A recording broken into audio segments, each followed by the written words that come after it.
Hi everyone, I welcome you all to our channel. And आज हम 4 सितंबर 2020 के news article discuss कर लेते हैं ऑफ द इंडियन एक्सप्रेस। काफ़ी ज़्यादा इंपॉर्टेंट न्यूज़ आर्टिकल्स आज हैं। आई यूज़ टू से दिस ऑल द टाइम, लेकिन क्या होता है कि होते ही हैं आर्टिकल्स, इंपॉर्टेंट होते हैं। तो आज जो हमारा फोकस रहेगा वो इंटरनेशनल ऑर्गेनाइजेशन और बॉडीज़ पे रहेगा, क्योंकि काफ़ी सारे सबमिट्स हो रही हैं, वर्चुअली भी हो रही हैं और कैसे हो रही हैं। जो हमारे डिफेंस मिनिस्टर है राजनाथ सिंह, तो वो भी HCO में पार्टिसिपेट करने को गए हैं मॉस्को, रशिया। तो वहाँ पे भी हमें मतलब सारी चीज़ों के बारे में पता होना चाहिए। तो if you want to remember these organization throughout your life, you should must watch the entire video discussion. और आपको कभी नहीं भूलना है, तो आप देखिए इस वीडियो को ज़रूर, ठीक है। इंटरनेशनल ऑर्गेनाइजेशन जो भी है, और इसके अलावा एडिटोरियल सेक्शन पे भी हम आएंगे। और बाकी जो है, before starting the discussion, please do like, share and subscribe to our channel and press the bell icon. Okay, तो ये आपको करना है। So let's get into the discussion without wasting much time. सबसे पहली जो न्यूज़ है, in wake of Indian Army action in Chushul sector, जो चाइना के डिफेंस मिनिस्टर हैं, तो वो क्या चाहते हैं कि एक बार वो किससे मिल लें, राजनाथ सिंह से मिल लें। हमारे जो डिफेंस मिनिस्टर है उनसे वो मीटिंग कर लें। तो वहाँ पे साइडलाइंस मीटिंग होगी, क्योंकि HCO की अपनी डिफेंस मिनिस्टर की मीटिंग चल रही है। वो एक साइडलाइंस भी मिलना चाहते हैं पर्सनल लेवल पे, कि वो यही बोलेंगे कि चुशुल सेक्टर में जो आपके इंडियन आर्मी की एक्शन है उसको थोड़ा सा मतलब क्या करो, कम करो, है ना। तो हमने क्या किया था, जो 29 और 30 अगस्त के बीच में जो मिडनाइट थी, उस टाइम पे चाइनीज साइड से यूनिलैटरली स्टेटस को चेंज करने की कोशिश की जा रही थी। तो हमने डिफेंसिव मोड में अपने ट्रूप्स जो थे यहाँ पे ब्लैक टॉप और इस सेक्टर में क्या कर दिए, वो डिप्लॉय कर लिए, है ना। तो अभी हम काफ़ी अच्छे से मतलब यहाँ पे हमारी पोजीशन है। और ताकि जो स्पंगुर गैप है, स्पंगुर गैप के यहाँ से मतलब ये क्या हो, जो चाइनीज़ ट्रूप्स है वो यहाँ पे एंटर ना कर सकें, ठीक है। तो अभी पेंगोंग सो लेक आपको दिख रही है। पेंगोंग सो लेक के दो है हिस्से, है ना। ये नॉर्दर्न बैंक है इसका, और यहाँ पे जैसे जो फिंगर्स इन द लेक जो था, है ना, वो वाला पार्ट है। और पहले जो कंटेंशन का इशू था, अभी ये साउथ बैंक हो गया। साउथ बैंक में ये चुसुल है, और it is very close to Rezangla and Rechinla. Chushul एक विलेज है, ठीक है, लेह लद्दाख में। ये जो लद्दाख है, लेह, ठीक है, यहाँ पे एक विलेज है, और इसको चुसुल वैली भी बोला जाता है। And it is one of the 5 officially agreed BPM, ठीक है। तो BPM क्या है? BPM is border personal meeting point, ठीक है। बॉर्डर पर्सनल मीटिंग पॉइंट कि मतलब जो चाइनीज़ जो PLA है और इंडियन आर्मी है, तो उनके बीच में ये एग्रीमेंट हुआ कि कल को कुछ भी मतलब डिस्प्यूट हो जाता है, यहाँ पे कुछ भी कंटेंशन हो जाती है बीच में दोनों के साइड से, तो एक ऐसी जगह होनी चाहिए जहाँ पे बातचीत कर सके, है ना। तो इस वजह से ये BPM जो थे ऐसे हैं, बॉर्डर पर्सनल मीटिंग पॉइंट। और जैसे चाइनीज़ साइड से क्या है, मोल्डो है, ठीक है। तो इस तरह से ये है, तो इसके बारे में इतना ही जानना ज़रूरी था। देन नेक्स्ट जो यहाँ पे है HCO, तो HCO क्या, संघाई कोऑपरेशन ऑर्गेनाइजेशन। तो ये डिफेंस मिनिस्टर की मीटिंग हो रही है, गैदरिंग हो रही है वहाँ पे, ठीक है, मॉस्को में। तो इसके बारे में एक बार देख लेते हैं। अब यहाँ पे अगर आपको ये मैप दे दिया जाए और आपको बोला जाए कि आप चूज़ करके बताएं कि यहाँ पे कौन से HCO के मेंबर्स हैं, ठीक है, देख सकते हो आप मेंबर्स में यहाँ पे लिखा हुआ है चाइना, कजाकिस्तान और ये सब है ना। और यहाँ पे तुर्कमेनिस्तान दिया हुआ है, इंडिया को यहाँ पे ऑब्जर्वर दिया हुआ है। तो ये सारा उल्टा पुल्टा है पूरा। तो आपको क्या करना है, अगर आपको क्लैरिटी होगी, आपको ये चीज़ याद होगी, तो आप इसको ठीक कर सकते हैं, है ना। ठीक कैसे कर सकते हैं, आपको एक ट्रिक याद रखनी है, ठीक है। बच्चे स्कूल जाते हैं ना, तो बच्चों को ट्रक से पिक करके स्कूल ले गए, ठीक है। बच्चों को ट्रक, तो TRUCK, ठीक है, TRUCK, ट्रक से आप हिंदी में भी लिख सकते हो, से पिक, PIK, पिक करके स्कूल, SCOOL, स्कूल ले गए, ठीक है। तो T for Tajikistan, R for Russia, U for Uzbekistan, C for China, K for Kazakhstan, P for Pakistan, I for India, K for Kyrgyzstan and SCO, ठीक है। तो ये 8 कंट्रीज़ के नेम यहाँ पे हैं। यहाँ पे अब आपको पता चल गया ना कि अफ़गानिस्तान इसमें नहीं है, ईरान इसमें नहीं है, तुर्कमेनिस्तान इसमें नहीं है। तो यहाँ पे आप इजीली एलिमिनेट इसे कर सकते हैं, ठीक है। दोबारा मैं बता देती हूँ, ट्रक से पिक करके स्कूल ले गए, ठीक है, ट्रक से पिक, ठीक है। ट्रक और पिक दो जो कीवर्ड्स हैं, ये आपको याद रखने हैं, ओके। तो ऐसे आपको अब इतने दिनों से हमें याद भी नहीं हो रही थी, तो अब ये याद हो जाएंगी। और इसके फॉर्मेशन की बात, इसके ऑब्जर्वेशन जो ऑब्जर्वर स्टेट है, वो भी मैंने पूछा था कमेंट में, तो किसी ने बताया भी था। तो इसीलिए मतलब आपका उसमें खुद का भी एफर्ट लगता है, क्योंकि आप गूगल करोगे और फिर आप ऑब्जर्वर स्टेट कौन कौन से हैं वो ढूंढोगे, तो आपको जो अपना टाइप किया वो कमेंट रहेगा ना, वो हमेशा याद रहेगा, आप उसमें कंफ्यूज नहीं होगे, है ना। तो ऑब्जर्वर स्टेट का भी आप, जैसे बॉडी मास इंडेक्स होता है ना, बॉडी मास इंडेक्स सुना है, तो बॉडी मास इंडेक्स क्या है, बी फॉर हो गया बेलारूस, एम फॉर हो गया मंगोलिया, एंड आई फॉर हो गया ईरान, एंड ए फॉर हो गया अफगानिस्तान, ठीक है। कि अरे अपना बॉडी मास इंडेक्स तो बताओ, मतलब कुछ भी उठपिटांग से भी चीज़ें चलेंगी याद करने के लिए, है ना। तो ये हो सकता है। और आप ये 2 क्वेश्चन के आंसर भी कर सकते हो। What is IGOT Karmayogi platform, आज के ये हैं। And Onam is the festival celebrated across which state, तो तेलंगाना में किया जाता है, तमिलनाडु में, या फिर केरला में, या गुजरात में, कर्नाटक में, ठीक है, कहाँ सेलिब्रेट किया जाता है। और उस ई मार्केट प्लेटफॉर्म का नाम बताना है जो अभी रिसेंटली लॉन्च हुआ था to bridge gap between Indian farmers and UAE food industry, ठीक है। तो एग्री टॉड, या फिर बी ऑप्शन है Agri Nova, Agri Tech, Agriota and none of the above, ठीक है। तो कौन सा है, 3 सिंपल से क्वेश्चन है जो मैंने अपनी न्यूज़ डिस्कशन में किए थे, तो वो आप बताना। अब SCO के बारे में बाकी जो इन्फॉर्मेशन है कि ये 15 जून, ठीक है, 15 जून 2001 को ये इस्टेब्लिश हुई थी, और शंघाई में हुई थी। शंघाई 5 जो S5 बोला जाता था इन कंट्रीज़ को, ठीक है, क्या बोला जाता है, S5, क्योंकि उस टाइम पे Kazakhstan, Kyrgyzstan, Russia, Tajikistan, Uzbekistan ने ही इसको फॉर्मेट किया था। फिर इंडिया पाकिस्तान भी इसमें 2017 में शामिल हो गए थे। 2003 से फोर्स में आई थी, और इसकी जो ऑफिशियल लैंग्वेज है वो रशियन और चाइनीज़ है, ठीक है। इसमें एक काउंटर करने के लिए, टेररिज्म को काउंटर करने के लिए क्या है, एक रैट्स भी ऑर्गेनाइजेशन है। रैट्स क्या है, RATS, rats, regional anti terrorism structure, ठीक है। तो ये इसका जो हेडक्वार्टर है वो यहाँ पे, कहाँ पे, उज्बेकिस्तान में। उज्बेकिस्तान की कैपिटल क्या है, ताशकंद। और जो शंघाई इसका जो शंघाई कोऑपरेशन ऑर्गेनाइजेशन का हेडक्वार्टर है वो बीजिंग में, ठीक है। तो ये याद रखना है। अब जो ब्रिक्स की समिट है, तो ब्रिक्स में भी बोल रहे हैं कि ब्रिक्स की भी समिट होगी, है ना। तो ब्रिक्स में तो बताइए, simple, B for Brazil, R for Russia, I for India, C for China, and S for south Africa, ठीक है। तो ब्रिक्स जो हुआ था 2001 में, ये इसका फॉर्मेशन हुआ था 2001 में। और इसकी जो पॉपुलेशन ऑफ ब्रिक्स नेशन, ये देख सकते हो 3.6 billion, 41% of total world population. And total GDP of the BRICS countries 16.6 trillion USD, and 22% of the gross world product, ठीक है। तो ग्रॉस वर्ल्ड प्रोडक्ट, और 18% ऑफ द ग्लोबल ट्रेड ये है कंट्रीज़, ठीक है। तो इसमें ये तो रशिया, चाइना, इंडिया और साउथ अफ्रीका, ब्राज़ील जो था इसमें बाद में, साउथ अफ्रीका इसमें 2010 में शामिल हुआ था। ये भी 2006 में फॉर्मलाइज हुई थी, ठीक है, 2006 में फॉर्मलाइज हुआ था। 2001 में जो एक ब्रिटेन के इकोनॉमिस्ट थे, जिम ओ'नील, ठीक है, जिम ओ'नील, तो इन्होंने क्या किया था, इस टर्म को कॉइन किया था, ब्रिक को।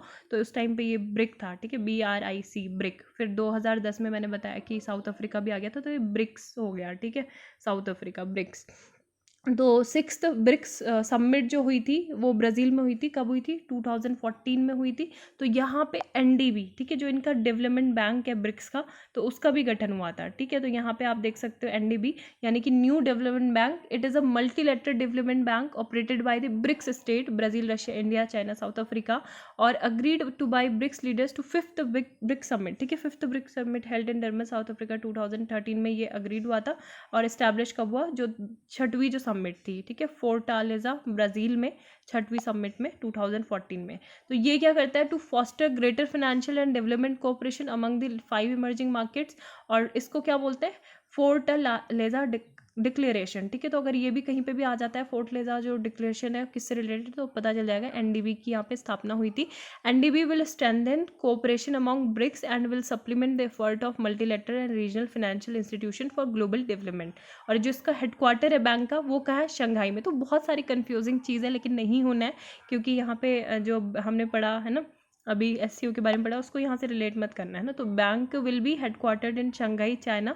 Unlike the world bank which assigns votes based on capital share, in the new Development bank each participant country will be assign 1 vote, ठीक है। हर कंट्री का क्या होता है, 1 वोट होता है। And none of the countries will have veto power. किसी भी कंट्री के पास ऐसे नहीं है कि वीटो पावर हो, जैसे दूसरी जगहों पे होता है, ठीक है। तो ये इसके बारे में। अब हम देख लेते हैं G20 के बारे में, ठीक है। G20 ये जो कंट्रीज़ हैं, अब इन्हें देखने से ऐसा लग रहा होगा ये याद नहीं हो पाएंगे, क्योंकि G20 की भी अभी सबमिट हुई है, उसके बारे में हम पढ़ेंगे क्या क्या उसमें बातें की गई थी। ठीक है, तो सऊदी अरेबिया ने इस बार उसको होस्ट किया था।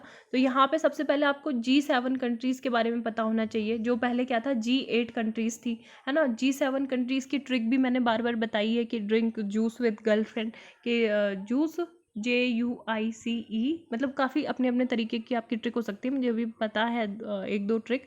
तो लेकिन जैसे कि ब्रिटेन ने वर्ल्ड वॉर 1 में जर्मनी का जूस निकाला, इस तरह से भी हो सकती है। लेकिन मतलब आई प्रेफर दिस वन कि ड्रिंक जूस विद गर्लफ्रेंड, है ना। तो ड्रिंक जूस विद गर्लफ्रेंड जो हो गया, J फॉर क्या हो गया, Japan, U for USA, and I for Italy, C for Canada, and E for England. England मतलब क्या हो गया, UK हो गया, एंड G फॉर हो गया जर्मनी, एंड F फॉर हो गया फ्रांस। ठीक है, तो ये आपकी G7 कंट्रीज हो गई। रशिया इसमें पहले था, लेकिन आपको पता है कि यूक्रेन के एनेक्सेशन के बाद इसको एक्सप्लेन कर दिया गया था, इसे निकाल दिया गया था, तो इस वजह से G7 कंट्रीज थी। अब G7 कंट्रीज आपको याद है, इसमें आप तो ये कंट्रीज़ जो है G20 में भी शामिल हैं। ठीक है, तो इतनी कंट्रीज़ तो आपको ऐसे ही याद हो गई। बाकी के आप सोचोगे कि बाकी की जो कंट्रीज़ हैं उनको कैसे याद करना है, तो उनको एक याद करने की जो ट्रिक है वो ये हो सकती है कि कॉन्टिनेंट वाइज हो सकती है याद। ठीक है, कॉन्टिनेंट वाइज कैसे, आपको पता है हमारे पास सबसे पहले अगर हम बात करें तो नॉर्थ अमेरिका, ठीक है, जो नॉर्थ अमेरिका कॉन्टिनेंट है, तो वहाँ पे क्या क्या है, 3 बड़े बड़े क्या है कंट्रीज़ है, जैसे USA है, और कनाडा है, और मैक्सिको है। ठीक है, तो ये तीनों क्या हो गए, इसका पार्ट हो गए G20 का। ठीक है, नॉर्थ अमेरिका का बता दिया।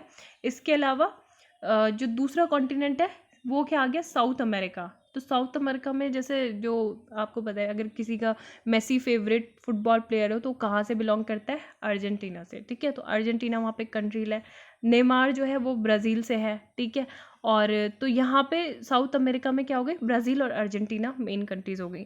तीसरा जो कॉन्टिनेंट है अफ्रीका। ठीक है, अफ्रीका में एक मेजर आपको पता है साउथ अफ्रीका वहाँ पे कंट्री है। ठीक है, दूसरा हो गया ऑस्ट्रेलिया। चौथा जो कॉन्टिनेंट हो गया वो ऑस्ट्रेलिया, तो ऑस्ट्रेलिया एक देश है, तो ये भी यहाँ पे G20 की कंट्री है। फिर आता है यूरोप। यूरोप में मेन जितने भी वर्ल्ड वॉर में जो कंट्रीज इन्वॉल्व थी, ठीक है, Britain, Germany, France, Italy, and Russia, and European union. ठीक है, तो ये सारी कंट्रीज़ जो है यूरोपियन कॉन्टिनेंट से हैं। और इसके बाद आता है जो एशियन कंट्रीज़ है, एशियन कॉन्टिनेंट्स। तो एशियन कॉन्टिनेंट्स में क्या आएंगे आपके जो है China, India, Japan, South Korea. ठीक है, फिर कुछ है इस्लामिक कंट्रीज़ है। इस्लामिक कंट्रीज़ में जैसे इंडोनेशिया और सऊदी अरेबिया एंड टर्की। तो ये जो 3 कंट्रीज़ हैं, मतलब ये सारी आप इसको काउंट कर लेना अगर आप अपने नोट्स बना रहे हो या पढ़ रहे हो, तो ये पूरे मिला के टोटल कितने हो जाते हैं, 20 कंट्रीज़ हो जाते हैं। ठीक है, अब मैं जल्दी से एक बार रिवीजन कर देती हूँ। नॉर्थ अमेरिका से 3 कंट्रीज़ हो गई, जो बड़ी बड़ी जो मेजर कंट्री हैं, USA, Canada, Mexico. South America से 2 कंट्री, ब्राज़ील से नेमार है तो ब्राज़ील, एंड अर्जेंटीना से मेसी है तो मेसी। ठीक है, अफ्रीका, साउथ अफ्रीका, और ऑस्ट्रेलिया। यूरोप से ऑल वर्ल्ड वॉर में जो कंट्रीज़ इन्वॉल्व थी, Britain, Germany, France, Italy, Russia, EU। And Asian countries में China, India, Japan, South Korea. And Islamic countries में 3 बताए थे, जो मोस्ट पॉपुलस इस्लामिक नेशन है। ठीक है, जहाँ पे सबसे ज़्यादा मुस्लिम पॉपुलेशन है वो कौन है, Indonesia, then Saudi Arabia, and then Turkey. ठीक है, तो टर्की, ये 3 कंट्री जो है ये भी G20 का पार्ट है। ठीक है, बाकी अगर इसके हम फॉर्मेशन की बात करें तो 26 सितंबर 1999 को ये फाउंड की गई थी। ठीक है, अब जो नेक्स्ट है यहाँ पे देख सकते हैं, G20 is an informal group of 19 countries including European union with the representative of international monetary fund and the world bank. ठीक है, तो ग्रुप ऑफ 20 कंट्रीज। अब ये एडवांस्ड और इमर्जिंग इकोनॉमीज इसमें है, representing about 2/3 of the world population and 85% of global cross domestic product, 80% global investment, और 75% उनका ग्लोबल ट्रेड में कंट्रीब्यूशन होता है। ठीक है, तो 1997 से 1999 एशियन फाइनेंशियल क्राइसिस के बाद से ये स्टार्ट हुआ था, और G7 इनवाइटेड बोथ जितने भी डेवलप्ड नेशंस थे और डेवलपिंग इकोनॉमीज थी, तो उनको इनवाइट किया G7 नेशंस ने, और the finance ministers and central bank governors began meeting in 99। फिर 2008 में जब फाइनेंशियल क्राइसिस चल रहा था तो उसके बाद एक न्यू कंसेंसस बिल्ड करने की डिमांड हुई थी, नीड थी at the highest political level. Then it was decided that G20 leaders would begin meeting once annually. ठीक है, तो उनकी मीटिंग होती है। अब ये मेंबर्स यहाँ पे हैं, ठीक है, G20 और member Argentina, Australia, Brazil, Canada. अब ऐसे देख के आपको ऐसे याद नहीं होगा, बट जो मैंने ट्रिक बताई है अकॉर्डिंग टू कॉन्टिनेंट्स, तो उनके तरह से आप इनको याद करने का एक बार ट्राई करें, आप कभी भी इसको अब भूलेंगे नहीं। ठीक है, तो ये कंट्रीज़ आप एटलीस्ट मतलब इतना हो जाएगा कि एलिमिनेट आप इजीली कर सकते हैं। देन ICJ के बारे में था, क्योंकि पाकिस्तान बोल रहा है जो कुलभूषण यादव है उनके लिए दूसरा लॉयर अपॉइंट करने का इंडिया को टाइम दे। तो यहाँ पे ICJ के बारे में देख लेते हैं। International Court of Justice ICJ is the principal judicial body of the UN and ये 1946 में इस्टेब्लिश हुई थी। उस टाइम पे क्या था, permanent court of international justice, permanent court of international justice की जगह पे ये प्लेस होके ये बनी थी। और ये क्या करती है, which is included in the UN charter and it has 2 primary function. ठीक है, 2 प्राइमरी फंक्शन क्या होते हैं, एक तो जो लीगल डिस्प्यूट जो सबमिट किए गए होते हैं स्टेट्स के द्वारा, तो उनको देखना है ना, विद इस्टेब्लिश इंटरनेशनल लॉज, और to act as an advisory board, advisory board की तरह काम करना on issues submitted to it by authorize international organization. Members of the court क्या है, इसमें 15 जजेस होते हैं जो 9 ईयर के टर्म्स के लिए होते हैं, 9 साल के लिए होते हैं, and office by the United nation general, उनका के द्वारा अपॉइंट किए जाते हैं, एंड सिक्योरिटी काउंसिल के द्वारा। ठीक है, and these organs vote simultaneously but separately. In order to be elected a candidate must receive an absolute majority of the votes in both bodies. तो उनको उनका में भी और UNSCA में भी क्या करना पड़ेगा, मेजॉरिटी उनकी होनी चाहिए बोथ बॉडीज़ में, in order to ensure a major of continuity। 1/3 of the court is elected every 3 years and judges are eligible for re-election। re-election के लिए भी eligible होते हैं जज, and the 15 judges of the court are distributed as per the regions। सबसे पहले जैसे 3 from Africa, 3 जो होते हैं अफ्रीका से होते हैं, 2 जो होते हैं लैटिन अमेरिका और कैरिबियन कंट्रीज से होते हैं, 3 from Asia, 5 from western Europe and other state, and 2 from eastern Europe. ठीक है, अब जो यहाँ पे एक और कंट्री, एक और ग्रुप के बारे में मैं भूल गई थी बताना, वो क्या था, क्वाड्रिलेटरल ग्रुप। ठीक है, क्वाड्रिलेटरल ग्रुप जो है उसमें तो आपको पता ही, क्योंकि अभी हमने इंडिया और जापान के जो रिलेशंस थे वो देखे थे, इंडिया जापान के रिलेशन। तो जो जापान के प्राइम मिनिस्टर है जिन्होंने अभी रिसेंटली रिज़ाइन कर दिया है, शिंजो आबे, तो उनका ही वो फाउंडेशन था, उन्होंने ही उसकी फाउंडेशन रखी थी। ठीक है, जापान के प्राइम मिनिस्टर ने 2007 में, जो क्वाड्रिलेटरल ग्रुप है जिसमें 4 कंट्रीज़ कौन है, Japan, India and US and Australia. ठीक है, Japan, India, US and Australia, इनका भी विजन यही है कि vision of an open and free Indo Pacific. ठीक है, तो इस यहाँ पे ये है। तो ये सारी चीज़ें हमने आज डिस्कस कर ली हैं, और नेक्स्ट जो न्यूज़ है वो देख लेते हैं। 3 more official languages for J&K। The Union Cabinet has approved a bill to include Kashmiri, Dogri and Hindi as official language। ठीक है, तो कश्मीरी, डोगरी और हिंदी को क्या किया है, ऑफिशियल लैंग्वेज बनाने की बात की गई है union territory of Jammu and Kashmir में। Only English and Urdu were official language. ठीक है, केवल इंग्लिश और उर्दू ही जो थी ऑफिशियल लैंग्वेज थी। अभी इंग्लिश और उर्दू के साथ साथ डोगरी, कश्मीरी और हिंदी भी ऑफिशियल लैंग्वेज की लिस्ट में आएगी। देन मुंद्रा पोर्ट न्यूज़ में था, क्योंकि यहाँ पे जो चाइनीज़ कंपनी है, Mundra port terminal deal under scrutiny over link with Chinese company, and in this regard the government is evaluating an agreement between the Adani Ports French joint venture partners CMA CGM and the China Merchants Group। तो it is the largest private port of India located on the north shores of the Gulf of Kutch। ठीक है, तो Mundra port के बारे में ये जानना ज़रूरी था। अब यहाँ पे हमने एक और बॉडी के बारे में देखना है, US India strategic partnership forum, US India strategic partnership forum. ठीक है, तो यहाँ पे प्राइम मिनिस्टर ने इसको एड्रेस किया, और यहाँ पे क्या बोला कि the road further ahead is full of opportunity, these opportunities are in the public and private sector, they cover core economic sector as well as the social sector. ठीक है, तो ये इन्वेस्टमेंट ताकि इंडिया में हो, इस वजह से इन्होंने बोला। And the Prime Minister said the recent months there have been far reaching reforms and these are making business easier and red tapism less. ठीक है, जो रेड टेपिज्म है उसको मतलब लेस कर रहे हैं, बिजनेस जो है ईजी हो गया। तो ये जो US इंडिया स्ट्रैटेजिक पार्टनरशिप है, ये क्या है, एक non governmental non profit organization है। ये 5 डे इनकी सबमिट चल रही है, 5 डेज से, 31 अगस्त से स्टार्ट हुई है, ठीक है। और थर्ड है, ये थर्ड सबमिट है, US India strategic partnership forum की थर्ड सबमिट है, ओके, रिमेंबर दिस। तो नॉन प्रॉफिट ऑर्गेनाइजेशन जो 2017 में इस्टेब्लिश हुआ था और यूएस और इंडिया के रिलेशन पार्टनरशिप के को लेके है। इसकी जो थीम है वो भी बता देती हूँ, 2020 की थीम क्या है। इसकी थीम है US India navigating new challenges, US India navigating new challenges, ठीक है। तो ये इसकी थीम है। और जो इसकी जो सब्जेक्ट है वो क्या क्या कवर इसमें किए जाते हैं, जैसे इंडिया का जो पोटेंशियल है मतलब ग्लोबल मैन्युफैक्चरिंग हब बनने में, तो वो कितना है यार, ये क्या, सॉरी और इंडिया की मतलब जो क्या क्या अपॉर्चुनिटीज़ हैं इंडियन गैस मार्केट को लेके, फिर जो एफडीआई को इंडिया में अट्रैक्ट करने के लिए जो ईज़ ऑफ डूइंग बिजनेस है वो कैसे करना है, जो टेक स्पेस है यानी कि टेक स्पेस में जो कॉमन अपॉर्चुनिटीज़ हैं इंडिया और यूएस के बीच में, जो कॉमन चैलेंजेस है उनको एड्रेस करना, इंडो पैसिफिक इकोनॉमिक इश्यूज़ को एड्रेस करना। तो ये सारे इसके क्या होते हैं, कुछ कवरिंग एरिया होते हैं। Then DECKS decks cleared for Nifty Singapore trades to move to GIFT City in Gujarat, ठीक है। तो एक गिफ्ट सिटी जो है गुजरात, जो इंटरनेशनल फाइनेंशियल टेक सिटीज़ को गिफ्ट सिटी बोला जाता है, ठीक है, Gujarat international finance tech city GIFT City. And the government has eased regulatory norms to a propose special purpose vehicle. तो ये क्या करेंगे, ऑनशोर जो ट्रेडिंग एक्टिविटी है वो होगी SGX, जो सिंगापुर की जो कंपनी है, Singapore exchange LD limited.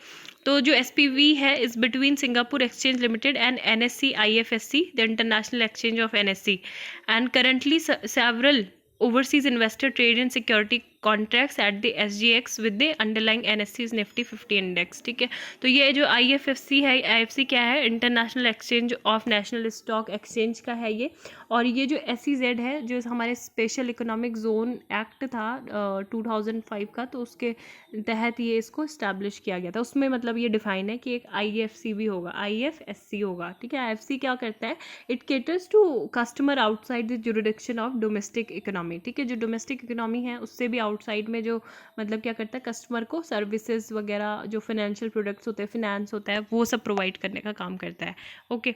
Next जो न्यूज़ है यहाँ पे तो यही सब है कि MLA जो BJP के हेड स्पीच को मतलब इसको वायलेट किया था फेसबुक की पॉलिसी को, तो इसको बैन कर दिया गया है, ठीक है। क्या नाम है, T Raja Singh, MLA from Telangana, okay. Next जो न्यूज़ है यहाँ पे, ये हम ऑलरेडी डिस्कस कर चुके हैं। जैसे यहाँ पे ही था कि अभी जो जयशंकर है हमारे external affair minister, who also participated in meeting G20, है ना, मीटिंग इज ब्रिक्स। और अभी जो है ब्रिक्स में भी वीडियो कॉन्फ्रेंस के जरिए वो करेंगे, तो हमने सारी ही डिस्कस कर लिया। अब यहाँ पे कुछ ऐसे बचा नहीं है जो हम करें। एक और चीज़ है यहाँ पे कि इंडिया और रशिया के बीच में जो जॉइंट वेंचर हो रहा है for the production of AK-203 assault rifles, ठीक है। और एक नेवल एक्सरसाइज होती है इंद्रा, ठीक है। Indra naval exercise India Russia के बीच में होते हैं, to be conducted by the navies of Indian and Russia of the strait of Malacca over the next 2 days। Next 2 days में ये हो जाएगी over the strait of Malacca Indra exercise. And new Delhi will be hosting a meeting of Quad, ठीक है। तो अभी आपको सारे इंटरनेशनल ऑर्गेनाइजेशन के बारे में पता चल गया है। Quad grouping comprises US, India, Japan, Australia, India and the US are also working on scheduling the 2+2 meeting between their foreign and defence minister, ठीक है। 2+2 मीटिंग इंडिया US के बीच में होंगी, डिफेंस और फॉरेन मिनिस्टर के बीच में। तो हमारी जो आर्मी के चीफ है, IF के चीफ है, उनका यही कहना है कि I am not sure what will be the future of these exercises. He said while India and China have established protocol since 1993, there have been some aggressive actions by China recently. Two front threat इसी को कहा है कि we have devised strategy, हमने अपने जो strategy उसको इसी तरह से भी divide कर रहे हैं। और primary front है and that the other front will be the secondary, है ना। तो जो भी थ्रेट डेवलप होगी नॉर्दर्न बॉर्डर से, पाकिस्तान मतलब क्या कर रहा है, एडवांटेज ले सकता है इसका, एंड वो कुछ ट्रबल क्रिएट कर सकता है हमारे नॉर्दर्न बॉर्डर में। तो हमने क्या करा है, एडिक्वेट प्रिकॉशंस लिए to ensure that any such misadventure by Pakistan के मतलब हम क्या करें, उनको कम करें। और पाकिस्तान क्या कर रहा है, एक तरह से प्रॉक्सी वॉर लॉन्च कर रहा है ना, and sponsoring, training, arming, equipping terrorist in their soil which they keep infiltrating into the Kashmir. तो ये चीज़ है। नेक्स्ट यहाँ पे जो S जयशंकर की एक किताब है, ठीक है, S जयशंकर जो हमारे एक्सटर्नल अफेयर मिनिस्टर हैं, the India way strategy for an uncertain world, 2 underlined. I am totally convinced. तो इन्होंने इसमें ये बोला है कि सोल्यूशन जो हो सकता है on the LAC line of actual control has to be found in the domain of diplomacy and I say that with responsibility. ठीक है, तो केवल डिप्लोमेसी ही सोल्यूशन है इसका, और मतलब कोई ऐसा सोल्यूशन नहीं है, तो इनका ऐसा कहना है। ओके, नेक्स्ट जो न्यूज़ है ये एडिटोरियल्स है, तो एडिटोरियल्स में अभी दूसरा वीडियो बना दूंगी इसको। ठीक है, तो अभी आप इतना ही देखें and please do like share and subscribe. Thank you, have a nice day.